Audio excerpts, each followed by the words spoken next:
to Your Future, where we have all been hearing a lot about sustainability lately. I'm sure you do as well. And it's a big buzzword, right? And few of us really think about what it actually means for ourselves and for the planet. And that's really why we are here today. So in today's session, we really want to discover the impact of our everyday choices, trash some of the common myths that exist about packaging and food waste, learn about how to make more informed decisions and choices, and last but not least, kickstart our green journey in a simple and rewarding way. So before we start, you already heard there was a short introduction about myself. So my name is Caroline and I'm the founder of susGain. We are a local social enterprise and our mission is really to connect the different eco-conscious stakeholders that we have here in Singapore to accelerate the change to become a more sustainable nation. And with our susGain Rewards app, we really aim to improve the sense of purpose and well-being within the community by making sustainable actions and choices more fun and rewarding. I will share with you a little bit more about that later, but let's start at the beginning. And the first question we need to look at is, what does actually sustainability mean in the first place? Here, just a few headlines that are pulled from the internet 2 days ago. Bloomberg: China faces worst crop conditions ever due to climate change. South China Morning Post: climate change is the greatest threat to Australia's future and security. BBC: madness to turn to fossil fuels because of Ukraine war threatens global climate targets. Well, you know, I could go on and on, right? So the news are full of climate change related media articles, and I could pull hundreds of these. But the point that I'm making here is quite simple. Climate change is a real threat for all of us. So against this dire backdrop, sustainability actually, in the narrowest sense of it, means ensuring the survival of the human species on Earth. But guess what? We don't have to worry too much about our planet. The Earth will always be there. And believe me, the Earth will always adapt to whatever circumstance it finds itself in. But a big question, how long will we be around? Just think about the dinosaurs. So while at this stage, fully reversing climate change is probably no longer possible, one of the options that we have for humankind left is really how can we slow down that process? And how can we slow down climate change and worst thing from happening?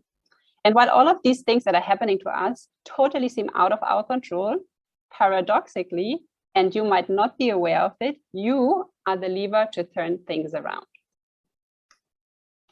Now you're wondering why, right? Well, every single day, knowingly or not, your actions, your decisions, your choices really shape the world we live in. As an employee or business owner, you might be the manager, communicator, or enabler to take decisions in your organization.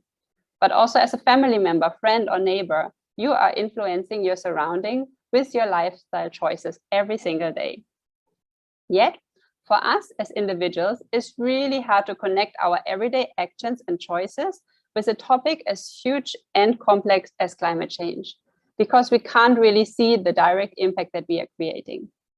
And that's actually why today I want to give you now 3 very concrete examples of choices that you probably don't put much attention to, but which have a huge impact on your personal carbon footprint.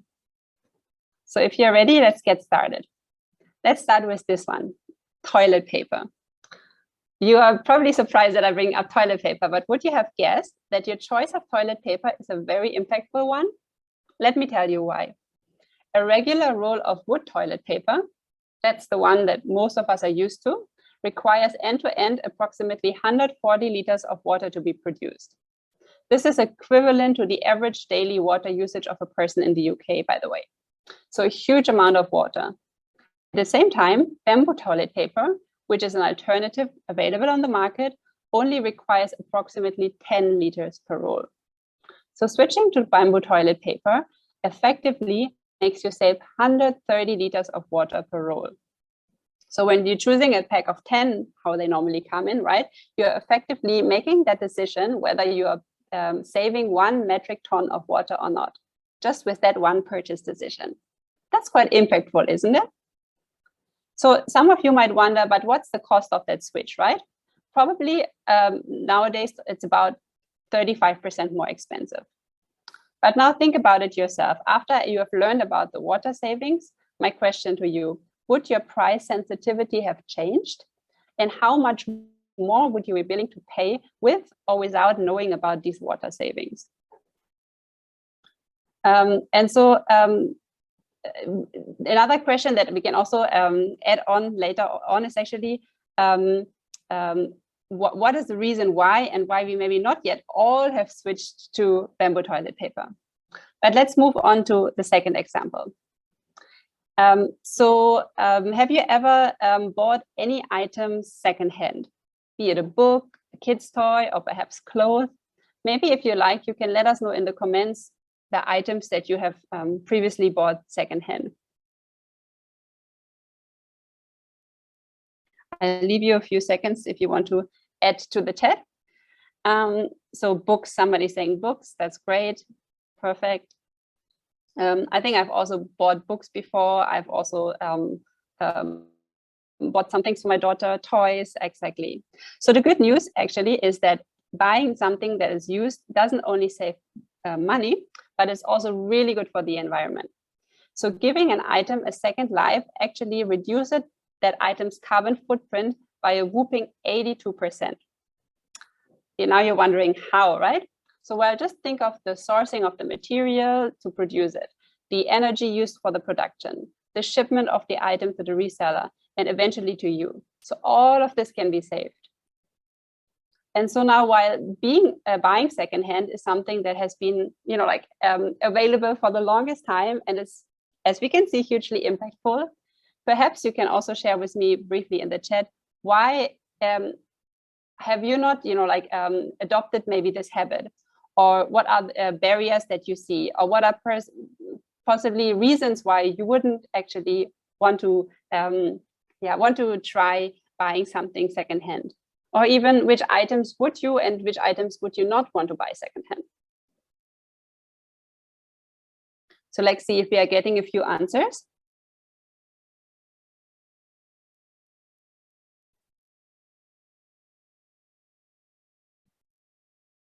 Probably why some of you might be telling, won't for undergarments. Yeah, well, I agree with you. Fine with books, but not clothes. Okay, thank you, Jindy. Anybody agrees with Jindy? Like books is okay, but clothes is not okay? Hygiene reasons. Yes, yes, very good. Actually, keep it coming, but it's very, very true. So hygiene is actually the #1 reason why people are not keen to try secondhand clothes. But let me tell you this. Has it ever crossed your mind that when you stay at a hotel, you are sleeping in a bed that somebody else has slept in just the previous night, and that you're actually using a towel that a stranger has been using before? So when we think of that, actually, it's completely normal, right? And even during the pandemic, we like to do staycations, go on a cruise, stay outside. And why is that? It's okay to wrap yourself in a towel that somebody else a stranger has wrapped themselves into, but it's not okay to, wear clothes that somebody else wore. And actually the answer is a lot of it has to do with the experience. So when you have a hotel, you have a star rating, and that serves somehow as a warrant that certain hygiene standards have been met and that it's safe, right? But actually with thrifting, we now have this 5-star experience too. And I think when we think of thrifting, we oftentimes think of these kind of dusty places, like boxes of clothes messed up, and we have to figure out which ones are still usable. And there's like a lot of stigmas attached to it. But actually, nowadays, there's a lot of really, really good shopping experiences. And I really urge you to find out more about, for example, Swapaholic or the Fashion Pulpit, or many other really amazing initiatives that we have, which are giving you that 5-star feeling while at the same time wearing secondhand clothes. And all of these options can actually be found on susGain as well. But let's move on to the third example that I wanted to give to you. And we are still talking about for whoever joined us now. We're talking right now about how impactful our individual choices are, and that we sometimes underestimate this. So let's talk about green energy. Well, green energy plants are on the rise, and according to IRENA, which is the International Renewable Energy Association, the goal is that by 2050, 85% of our energy will come from renewable sources. I guess you know of the benefits they are on hand, right? Generating energy from green and renewable sources reduces carbon emissions and air pollution. By diversifying energy supply, we reduce the dependence on important fuels. I mean, with the current conflict, that's also a point more important than ever. And it also creates local job opportunities and supports the local economic development. Yet, specifically here in Asia Pacific, the consumer demand for renewables is still relatively low, and that really slows down the process. So there was this global data consumer survey done in 2019, and it showed that 45% of consumers in Asia Pacific prefer to buy products that are better for the environment. That's already quite good, right?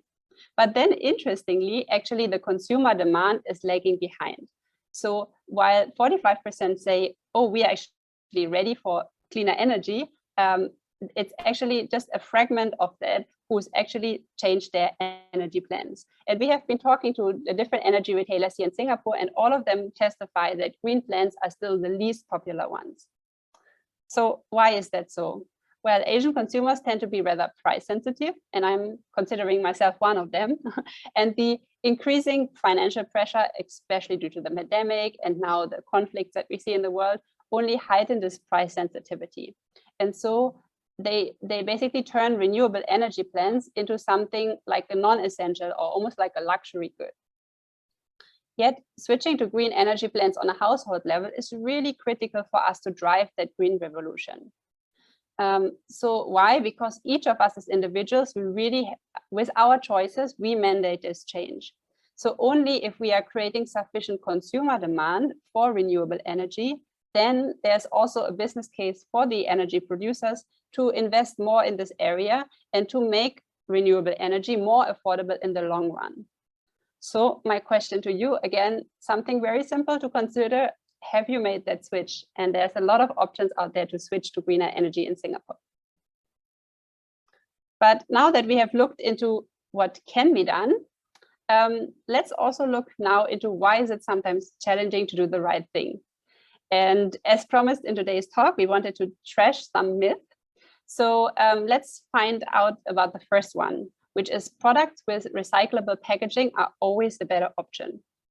And for this one, I actually need, again, your participation, because I want to do a little activity with you. Very simple, so bear with me. Imagine you are spending your time outside with your family this weekend and you pass by a store that's selling juice. So my question to you, which of these three choices would you go for? So you can simply reply in the chat A, B, or C.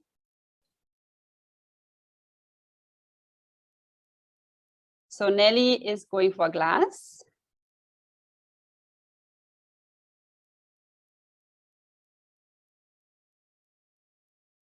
Daniel is going for the cheapest one. Jindy is going for glass. Wenkun for glass. All right. That's very interesting. Let me show you this. So the first thing that I want to note here is recyclable doesn't mean being recycled. So what do I mean by that? While glass and metal are both endlessly recyclable materials, and I could consider that, or I could imagine that some of the reasons why you chose glass are related to that, right? In Singapore, we recycle most of our metal, but very little of our glass and almost none of our plastic. So when we are comparing now packaging options, we do not only need to look at the recyclability of the material itself, but we also, and I think, for example, glass is amazing for that. Glass and metal can be endlessly recycled, but we also need to consider our local waste management system and whether these materials are actually given the chance of being recycled. So then my next question is, what happens to all of the things that are not being recycled, right? And this also depends really very much on the country we are in. So here in Singapore, not everything that's being recycled actually, in Singapore, whatever is not being recycled goes to this waste to energy plant and is being incinerated. And the ashes of this incineration will then be shipped to Sumatra Island, which is an artificial landfill. Yeah, Jindy, thank you for adding exactly incineration. But do note that even if the glass and the plastic is among those lucky ones that's being recycled, the recycling is not happening here in Singapore. So these materials will again be actually shipped overseas for processing, which also comes with some form of carbon footprint. We will talk about this example with the juices a bit later on, but I give you here another little activity to do. So imagine you're taking a takeaway meal and you have these two packaging options. So which of these would you go for? You can again simply respond to 1 if you think you would get the styrofoam packaging, or 2 if you think you would get the compostable packaging. Okay, I see 2. Anyone else has a 1 or 2? You can also comment why if you like to. All right. So actually, not surprisingly, most of you would be giving a 2 and the compostable packaging. And I'm not surprised at all, because it's very much aligned with the responses I got from doing talks to other corporates, schools, universities. Pretty much everybody who I asked will give number 2. And I think that's because globally there's a trend against plastic and pro biodegradable and compostable packaging. But now comes the big question. Is this really the better option? Well, let me demystify this a little bit. Firstly, we have to look at different aspects here. So firstly, economically, biodegradable and compostable packaging typically cost a business up to 3 times more. So this is normally an additional cost that the businesses cannot easily charge back to their customers. So this basically just eats into their margin. So part of the work that we do at susGain is actually conducting sustainability reviews with the partners that we bring on board. And during these reviews, the business owners would typically tell me with a sigh, always some headache, like saying like, oh my God, it's just so much more expensive to buy these compostable packaging, but we are still doing it because of the environmental benefits.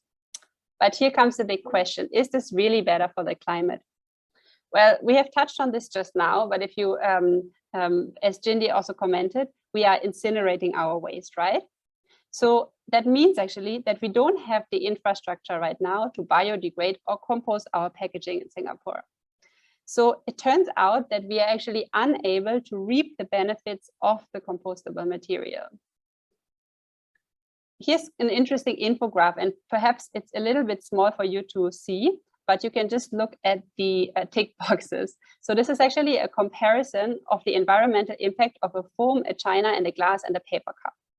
And as you can see, the glass and paper cups take a lot more energy and water to be produced, and they don't score as well in the waste to energy conversion, while being significantly more expensive to produce.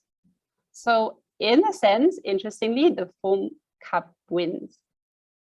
Bear with me as I'm throwing out a lot of different things, like here right now, and you might be very confused. It's like, is she now advocating for doing as we did before and just going with a plastic cup? But just bear with me. I'm sure you also have more questions about recycling, and we can talk about this in the Q&A later on. But I want to quickly come back to the juices first.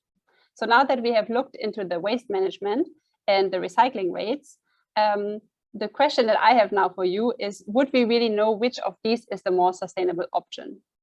So which one is the more sustainable choice we can make, the glass, the paper, and or the plastic or the metal cup? And my answer plainly is no, unfortunately not much. Why? Because packaging is only one of the many aspects that we look at in sustainability. And because it's the most obvious one that we see as a consumer, we often focus our attention heavily on packaging. But in order to really understand the carbon footprint of a product, we need to ask ourselves many, many more questions. So for example, what type of fruits went into the juice? How have these been farmed? In which country was the juice being produced? What's the weight of the packaging? From where has it been shipped? And so on and so on and so on, right? So as you can see, sustainability comes with complexity, and we consumers can't really handle complexity. So that's why most of us tend to focus on the aspect of sustainability that we personally care most about. So for some, that is packaging. For others, it's the purity of the ingredients. And for others, again, it's the carbon footprint. So the point that I'm making here is that next time when we see somebody drinking out of a plastic cup, let's just not be too quick to judge. And another point is that when we basically look at sustainability, we always have to understand our local sustainability context.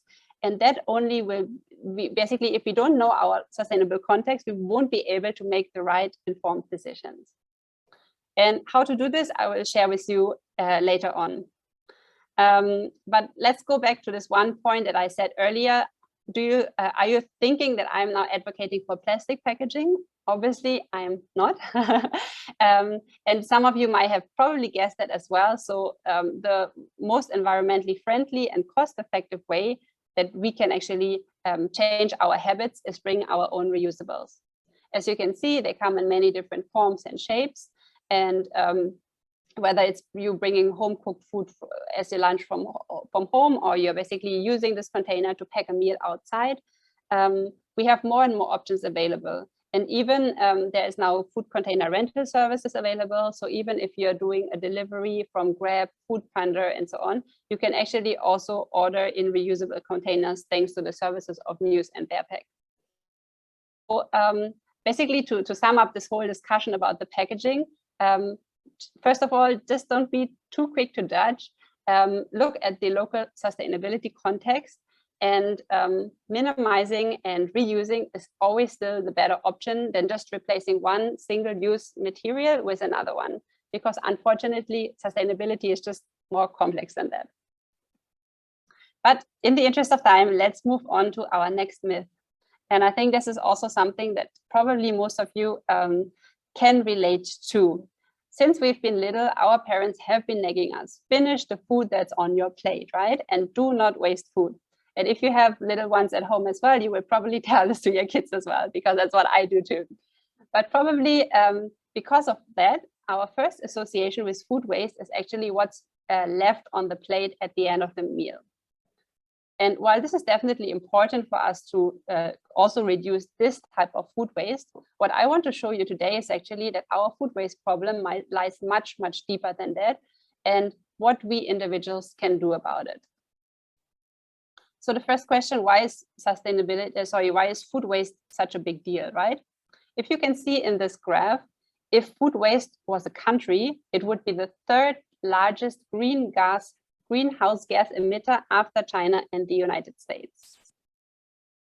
Personally, I must admit, when I saw this, I was really, really quite shocked, because I really didn't understand that food waste was such a big issue. And it really made click for me, because it was really not as obvious for me on first sight that food waste is one of the critical levers in our fight against climate change. So let's look at Singapore. In 2020, we generated 665,000 tons of food waste, which makes up about 11% of the total waste generated in Singapore. But besides the environmental impact of creating waste, did you know that there's a big social and economical impact too? The food waste all of us produce is an equivalent to 2 bowls of rice per person per day. And this, while actually not far from us, people go hungry. The value of the food that's being tossed away each year is more than $1 trillion of USD, and it would be enough food to feed 2 billion people on the planet. Just think of these numbers, isn't that huge? So a huge amount of the food waste that's actually generated is not generated downstream, with our plates basically being at the very bottom of that journey, but all of the steps that happen before the food reaches our plate. So just think of what we throw away during cooking, or when we clean up our fridge because something has been expired, or the fresh produce on the market or supermarket shelf. But guess what? All of this is still considered downstream. And the sad fact is that actually even more food waste is generated up and midstream. And that's basically from the harvest to the factory, during the production and the transportation. And this is actually something that we almost can call the hidden food waste, because it's a much less talked about aspect. Let me give you an example, because a few months back, I spoke to a local black soldier fly farmer here in Singapore, and he told me that he works with one of the big soybean milk producers. And the soybean pulp that they are having as a leftover at the end of each day can be several hundreds of kg of soybean pulp. And again, this was something that was completely not, new to me, because when you go to the shop and you buy the soy milk, you just think of the milk, but you don't think that actually in the production, a lot of potential food waste has been created. And luckily, this black soldier fly farmer is one of the guys who's helping to reduce that food waste. Also during the pandemic and the global lockdown, we saw a huge increase in upstream food waste. So during the lockdown, for example, farmers were dumping millions of liters of milk because of the disrupted supply routes, or there were onions or potatoes or vegetables being dumped because basically they were unable to harvest them in time, and then they were basically have grown too big already, so that they couldn't really fit the standard measurements in the food processing plants. So while all of these things are something completely beyond our control, the big question is, what can we do as an individual to reduce our up and midstream food waste? And this is what I want to focus on today. And I have 3 very concrete and simple tips for you. Firstly, whenever you can, buy local.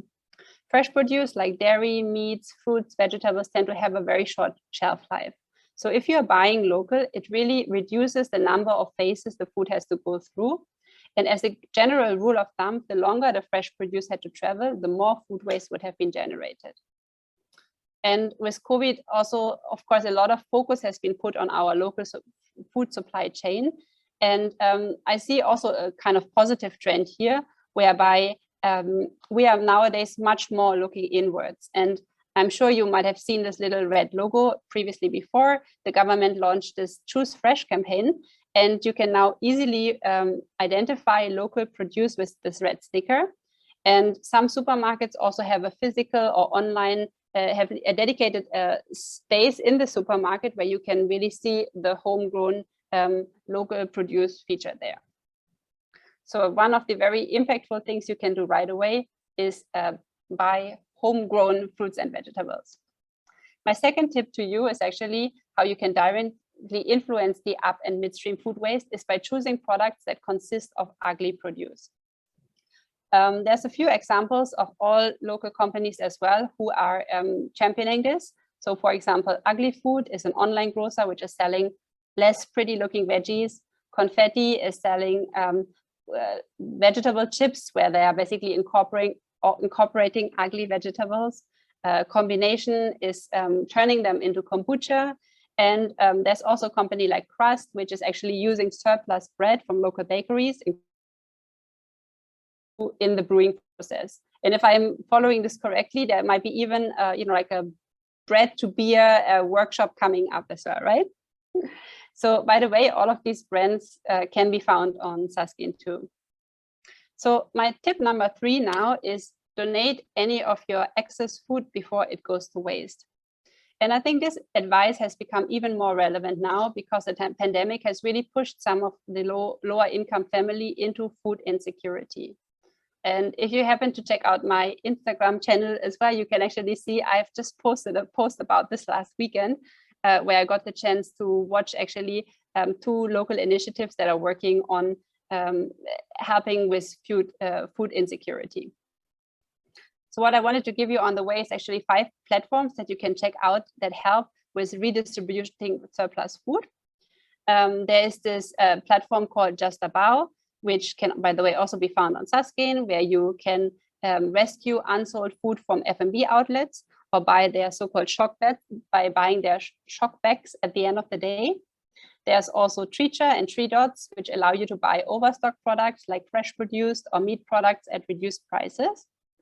And if you have non-perishable food items at home that you don't want anymore, you can actually consider giving them to the food bank, which is also one of our partners.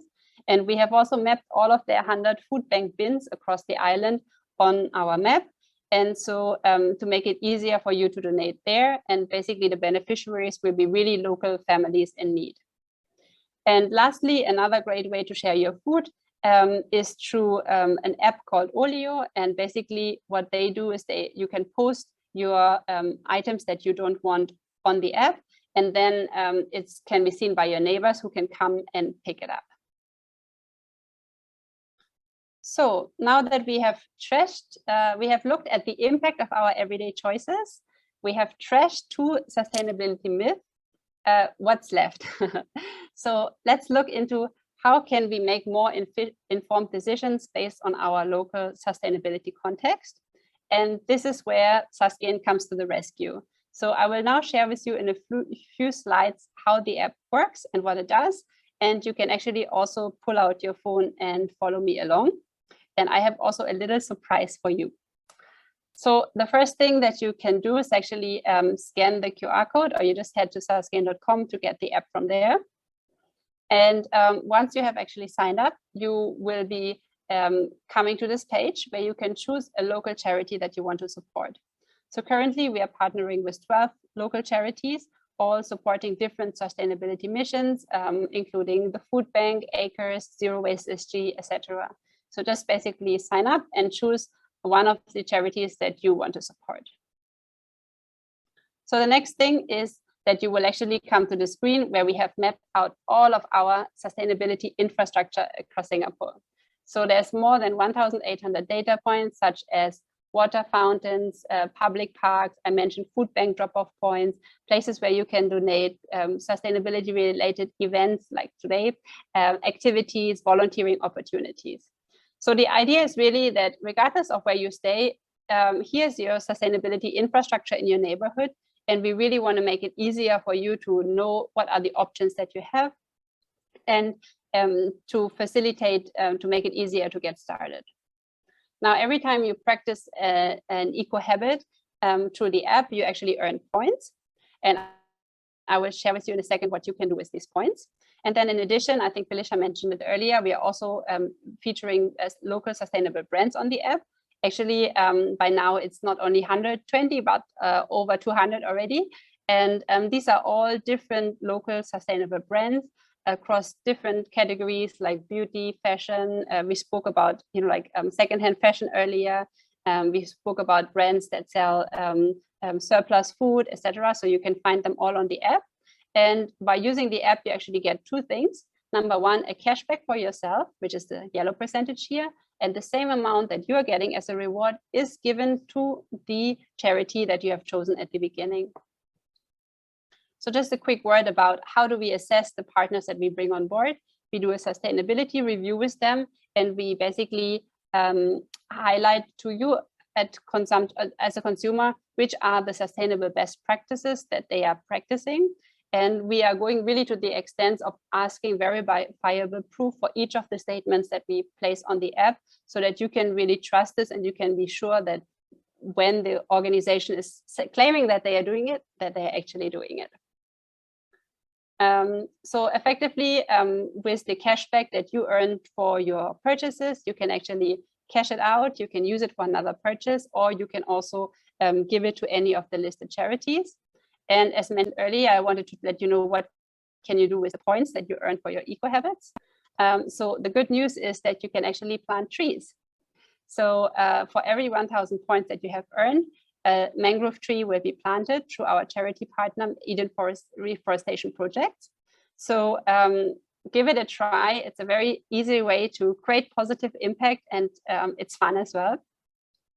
Also on the app, we have a leaderboard. We run monthly app challenges. For example, we did one, or we currently still do one till the end of March together with PUB as part of their Make Every Drop Count campaign. So just check us out also on our Instagram and on the website, and join these different challenges. And as mentioned just now, I have a little surprise for you guys as well. So actually what you can do is scan this QR code, and then you will be able to redeem a tree that we give to you today. So I just hang on here for a second so that you can take out your phone to scan. Or if you don't have a phone right now, take a screenshot perhaps. And then the PIN code that you have to enter is 2581, and then you will be able to claim a first tree. And this is a real tree that's actually being planted. So while we are waiting for you to do this, I'm sharing with you more about the tree planting partner. So effectively, we are planting mangrove trees on Biak Island in Indonesia. And you might be wondering why mangrove. Actually, they are very, very good for a lot of reasons. They are one of the trees that actually can sequester as much carbon as the rainforest. They are very good to keep our coastal lines safe and reduce the impact of floods. They are also very good in terms of biodiversity because they are like basically inhabited by a lot of marine species as well. So it's a really great project to support, and all you need to do is take action and scan the QR code. And we really want to, like make it just so much easier for you to practice green habits. So Daniel is asking now, how do you know that it's done? So once you have actually clicked redeem, then you can go to your app profile, and then you can click on my impact, and that's where you will see that the tree has been planted. And Nelly is saying, who pays for all of these? So I believe, Nelly, you are asking about who pays for the trees. That's actually paid by susGain. So Daniel, do you mean physically? So our tree planting partner is based in Indonesia on Biak Island. So it will be hard for you to go there physically, but you can actually go to our website as well, susgain.com/trees, and there you can actually see a video of and learn more about the tree planting partner and how they plant the trees.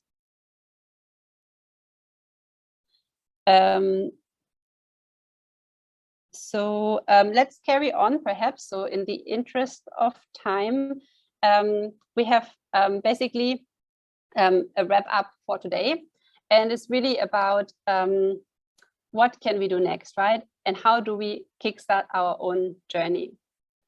And as you know, we are all in the position to drive that change. And we would probably also agree that we want to do it. There's this issue, right? So we all have this good intentions and we want to play our part, but there's this universal struggle. We all have to put our good intentions into action. And we always feel, maybe I can start tomorrow, or maybe what I'm doing is not impactful enough, or any other excuse, right? But we do probably, or we would all agree that we do probably less than we could. And this is actually, this phenomenon is actually coined to be the intention action gap that we all face. And I want to give you basically 3 tips away that really can help you get started in forming new habits in a very easy way. So my very first tip to you is start small. There's this very nice saying from Anne-Marie Benoit. I don't know if you've heard of it before, but it says, we don't need a few people doing zero waste perfectly. We need millions doing it imperfectly. So consider yourselves one of the millions. Just give it a try. It doesn't need to be perfect, but there's surely things that you can just get started with. And always keep in mind, sustainability and sustainable living is not a sprint, but it's a marathon. So start with those things that are easy for you to change so that you can really follow through in the long run.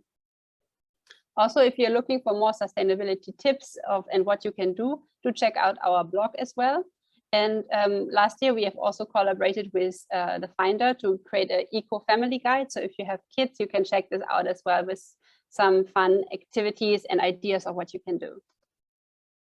My second tip is actually, I guess, more important now than ever. Keep in mind that we are very privileged and that we are in this position where we can reach out to those in need. And giving back is really the simple yet most powerful way we can increase our overall well-being, our sense of belonging, our purpose, while doing good for the planet too. And there's really many, many ways you can get involved. So do check out also the volunteering session on the app, and you can find surely any cause that's dear to your heart that you can support. And I'm sure you will see you are getting more back than you're giving.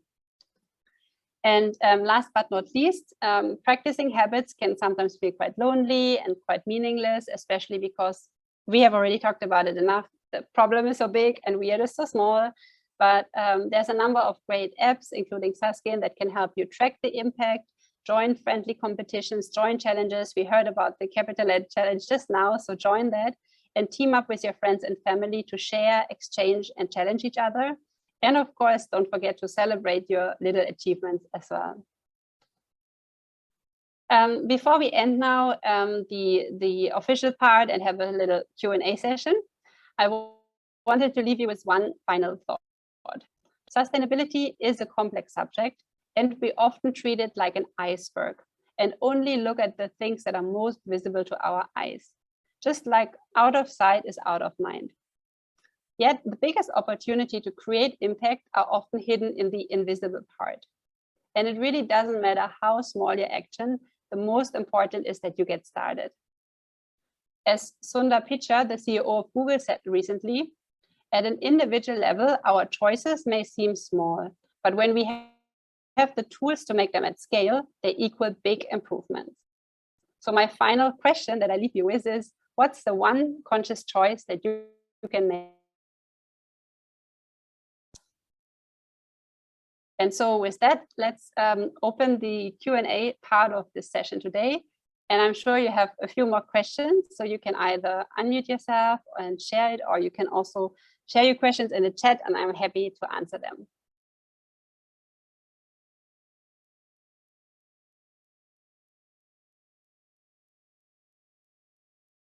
So I see Jindy is commenting BYO.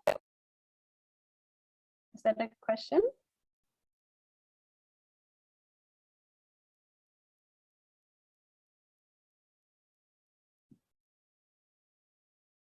Maybe you want to unmute yourself and share a little bit more about that.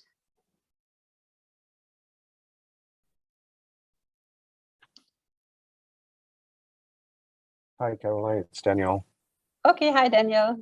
Thanks for your very insightful sharing, and I love how you managed to condense it and make it easy for people like me to understand. I just want to maybe ask, how is it then that the Singapore government is not doing enough with some of these recyclables?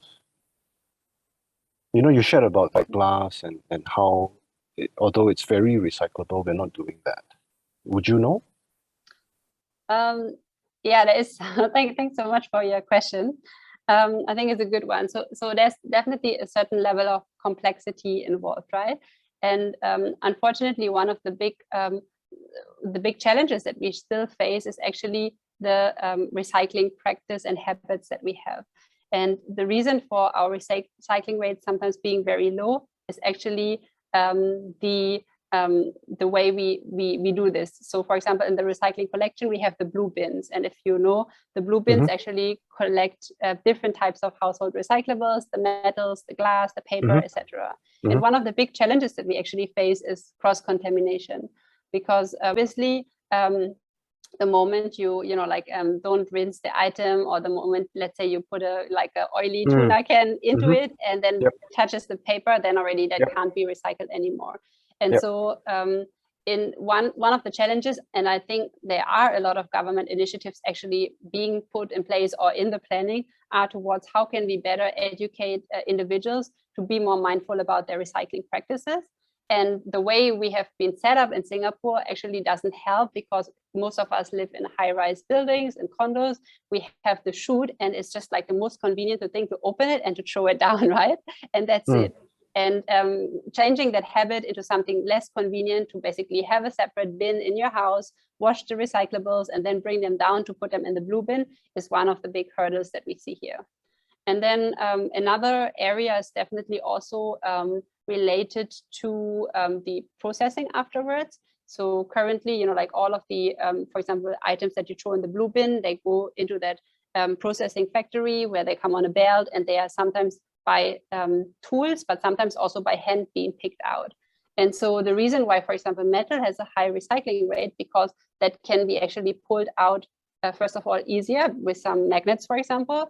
And second of all, the price of the raw material justifies further processing.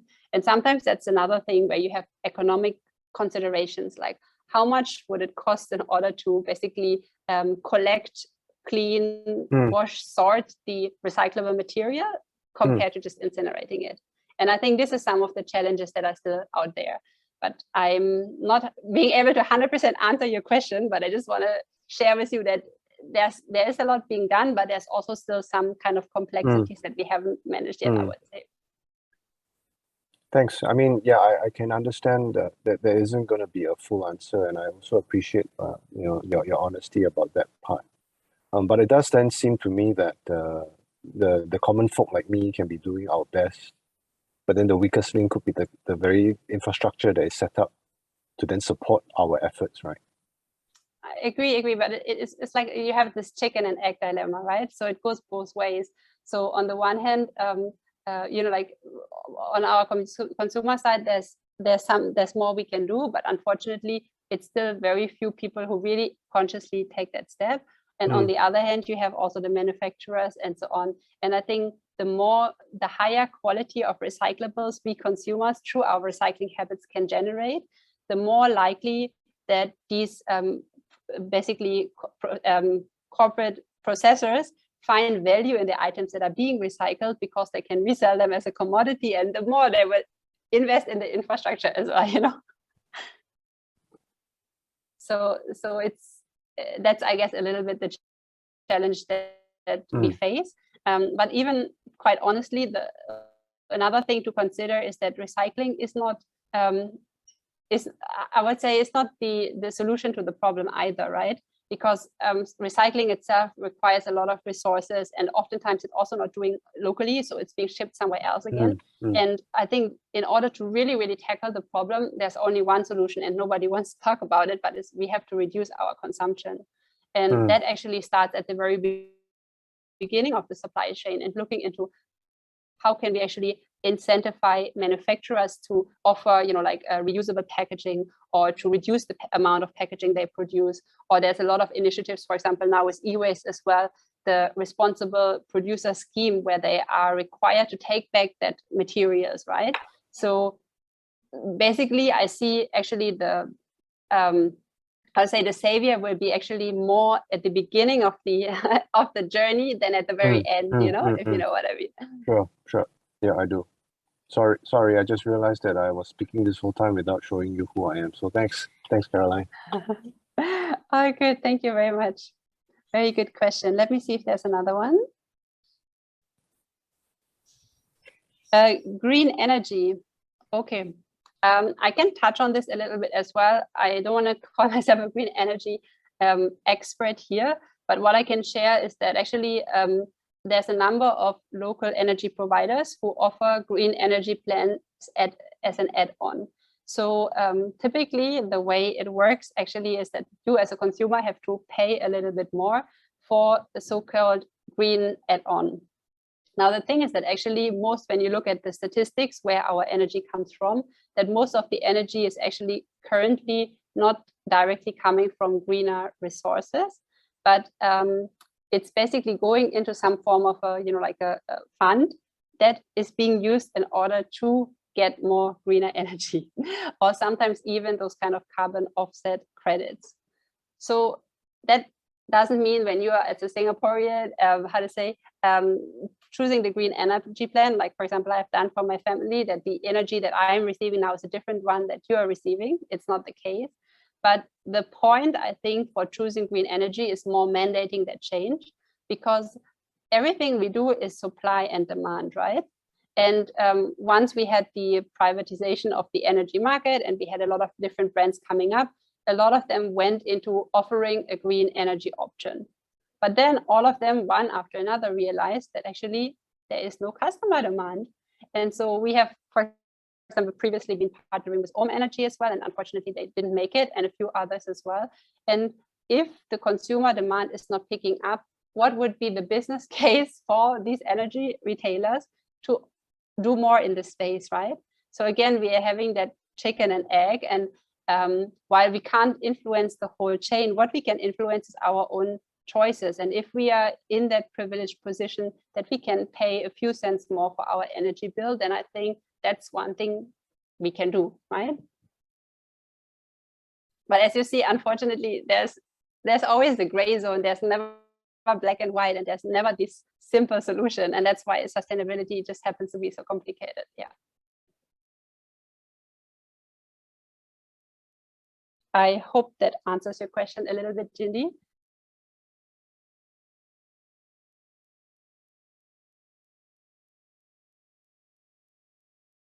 Okay, so I think we are coming to the end of the session. So any other burning questions, please ask them now. But if not, you can always get in touch with me as well.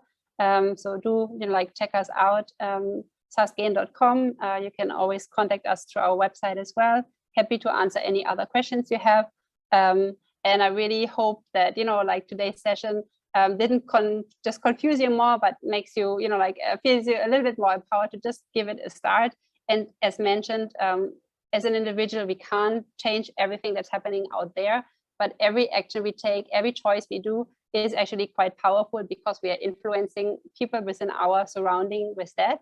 And let's all try to do a little bit more for greener tomorrow. Thank you very much. So thank you, Carolyn. Thank you so much for the awesome webinar today. And thank you for the insightful information about sustainability and what we can do as individuals. And hopefully we can impact more on a larger scale when we come together. So so thank you all for your precious time. We appreciate your participation. So do follow us on our socials, and also please download the app on susGain. And thank you for offering us the free planting of the tree. So if you want to check on the status, I've just redeemed it on the app. So you can go to My Impact on the app itself, and there you can see the tree being redeemed. So so we will be updating again on the next webinar that we'll be having with Carolyn on the 11th April, right? Yes, correct. So do join me again if you can, and let us know any sustainability questions that you want. Sure. So over here itself, we will also be sharing a poll just to understand more about the feedbacks that we have the webinar, so that we can better improve, or we can better answer as well. Condense the informations. So do let us know how we can help to bring more awareness and greater impact to everybody, so that we can do all this together in Singapore. All right. So thank you, Carolyn. Thank you, everyone. Thank you. Bye-bye. Bye-bye.